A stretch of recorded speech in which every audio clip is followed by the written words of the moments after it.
The combine is over. The business is done.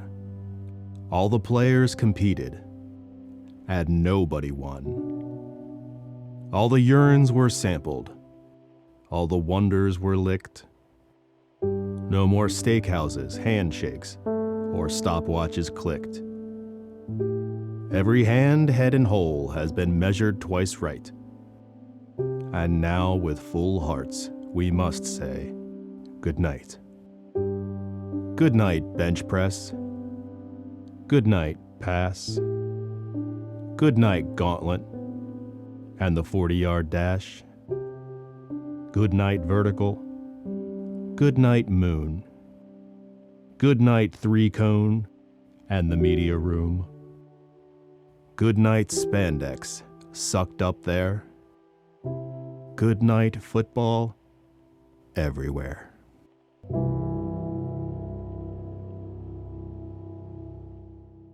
Have you actually ever seen anyone broad jump in the middle of a game?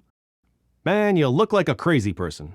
Hello everybody, welcome to Shut Up Football. I'm Jeff Stoltzfus, that's Kevin, and this episode, we can't shut up about the 2022 draft prospects. Again, we've got new names, new perspective, and now we're armed with the Combine's precious data. Is it data or data? Yeah, Star Trek says data. Okay, I'm going to go with that. It's time for 2022's Draft Prospects 2.0.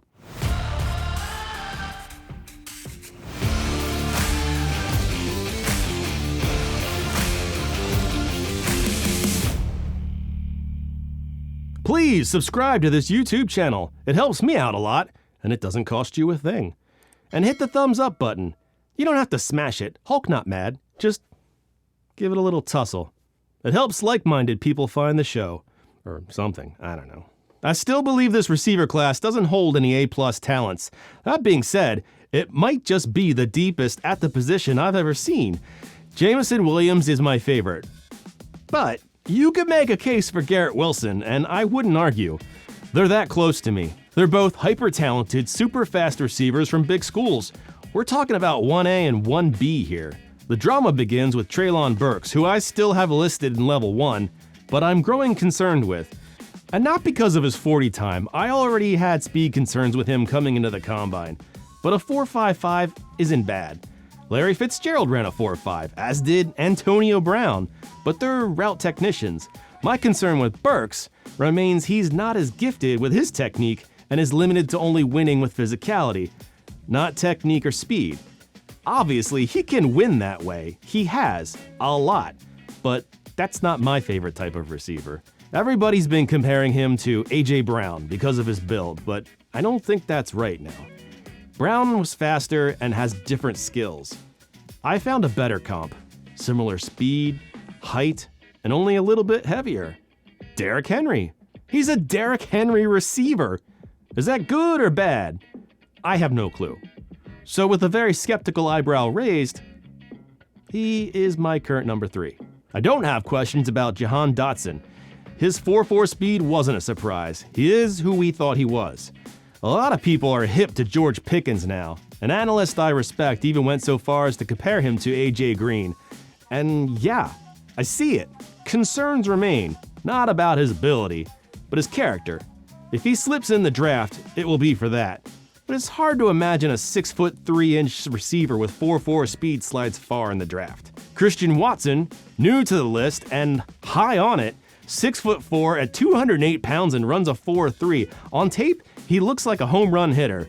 North Dakota State doesn't fill me with a lot of confidence, but there's enough here to take the risk. Some think Drake London is the best receiver in the draft.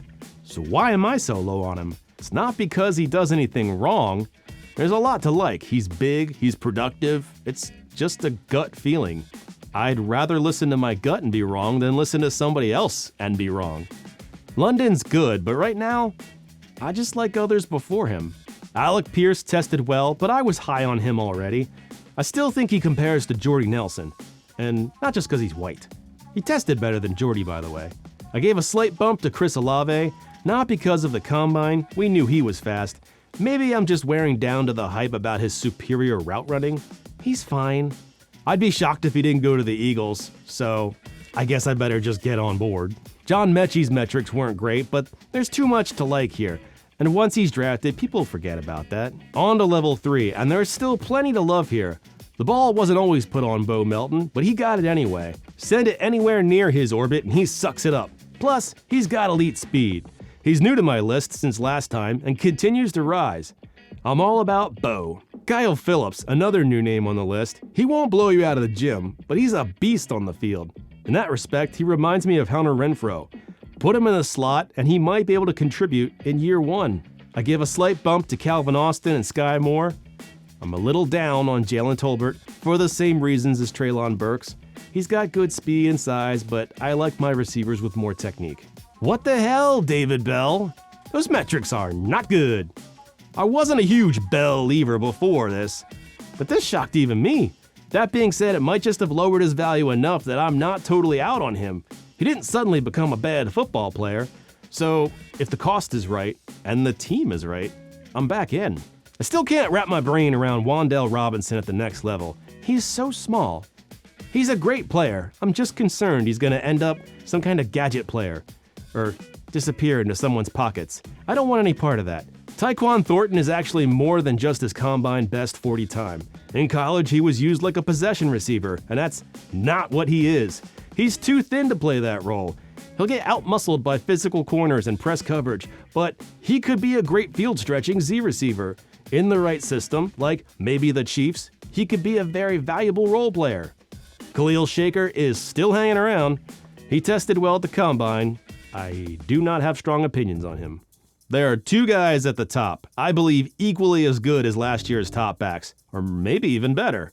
They're very different. Breece Hall is the number 1, surprise to no one. He's that good on the field and he tested well. Kenneth Walker is my number 2, though he's a little shorter, his stats were nearly as impressive at the combine. There's not much else to say, people already love him. After that, things get murky. There are a lot of good running backs in level 2. There's probably a break point in here somewhere, but what's the point? Let the draft sort him out. A slight bump down for Zamir White, Zonovan Knight, and Brian Robinson Jr. I still like them. I just think this is the group they belong in. Dameon Pierce holds his position. I'm still skeptical of Rachaad White. His metrics did color me on this one a little bit. He tested better than I expected. He's more impressive on paper than tape. Some people think he's the top back in this draft, but I'm comfy with his ranking here. Pierre Strong moved up in a big way. I liked him before, but I didn't realize how fast he was. Dude ran a 4.37. I've seen him mocked down near the 7th round. I don't get it.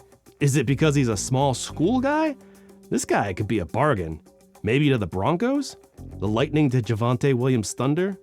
Maybe the Dolphins as Raheem Mostert Insurance? Ty Chandler also burned it down with his 4.38. His stock is rising. I remain skeptical of Isaiah Spiller. What is his speed?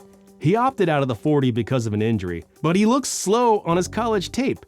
Everybody seems to love this guy. I'm looking for something to convince me to buy in, but as of yet, I'm not seeing it. Tyler Badie, he's a little undersized, but I like his tape. There's no denying there's something there. Keontae Ingram is a little head-scratchety. I like him. Not sure where he's gonna fit in.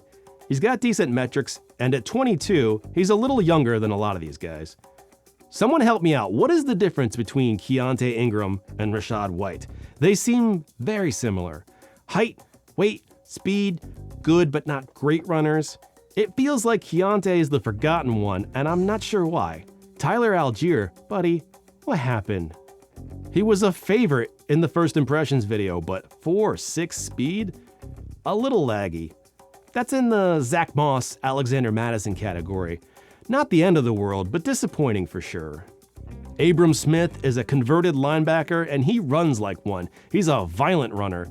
And even though his metrics weren't wow, he could still go late in the draft and earn a wham-back role on the right team. Level 3 still starts with Captain James Cook. No surprises in his combine metrics. We have to talk about Kyren Williams. He ran a 4.65, the slowest of any running back to attend the combine. What happened? I mean, I watched his games, and at no point did I ever even consider he was slow. He plays fast.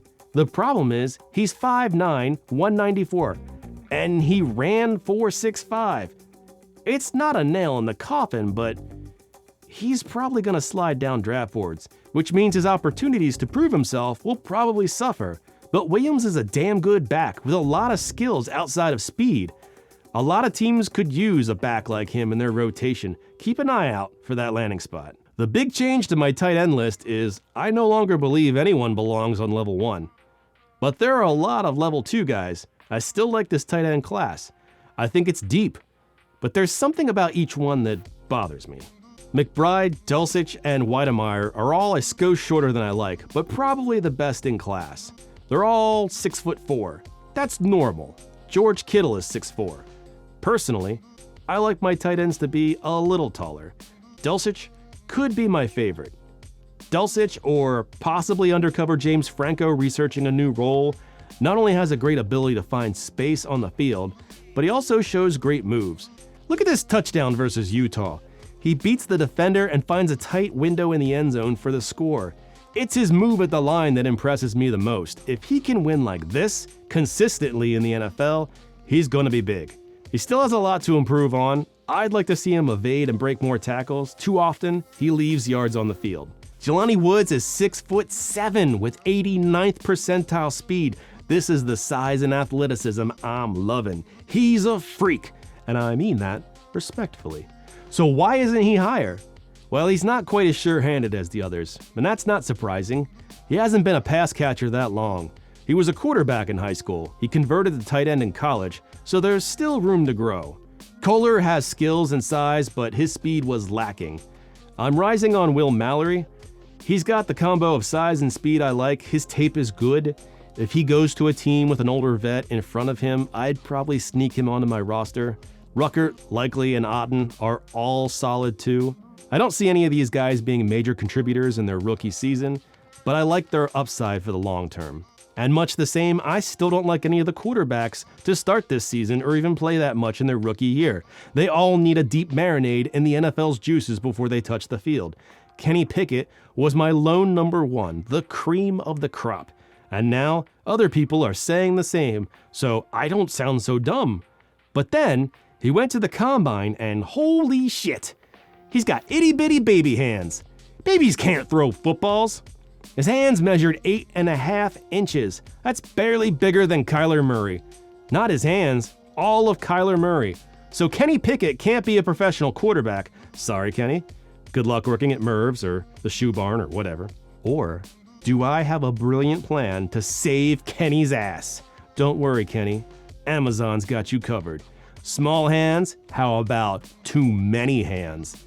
Add to cart. Check it out. 4.7 stars. That's more than you got from some scouts. He's still the best quarterback in the draft. The biggest red flag continues to be his limited college production. Maybe in a different draft class, that would bring his stock down. But not this one. Oh no, not this one. It's still a bit of a cluster fudge here with Malik Willis, Matt Corral, and Sam Howell. Their height and weights are similar. They're all mobile, but I don't like any of them on the run. There's a lot said about Malik Willis having the biggest upside in the draft. Chris Sims called Matt Corral the most athletic and accurate back in the draft. I can't get past all the bad plays on tape for them. I'll have to guess at their development. So I went with Corral. Is it Corral? I guess it is. So I went with Corral, Willis, and then Howell. Tell me it's Howell, not Howell. Corral throws lasers. I could see a lot of QB-thirsty teams taking a chance on him. Falcons, Panthers, Lions. I've seen Malik Willis mocked to the Steelers and the Commanders. Both make sense.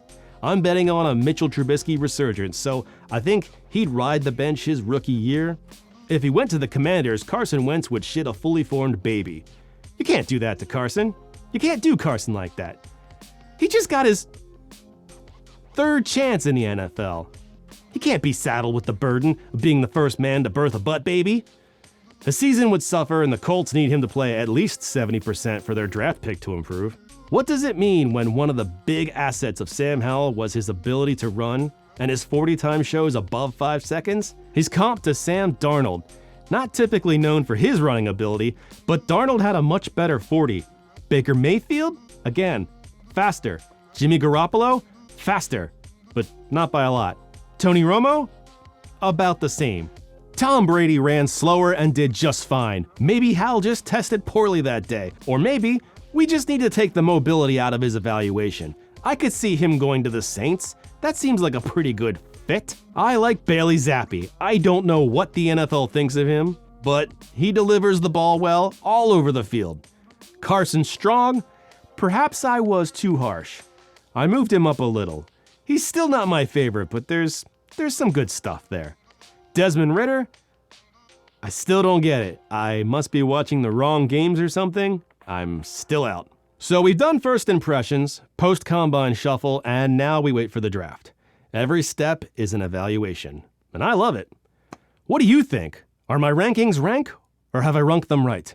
You tell me. Leave your comments below. Thanks for watching Shut Up Football. We'll catch you next time.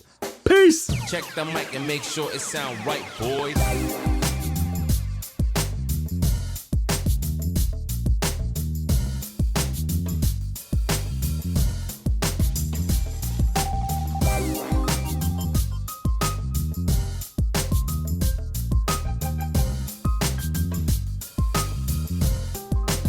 It sound right, boy. We can't shut up about the 2022 draft process.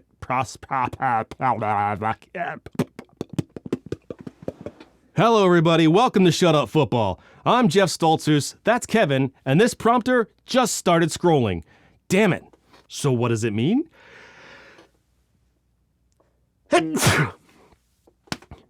Almost nothing.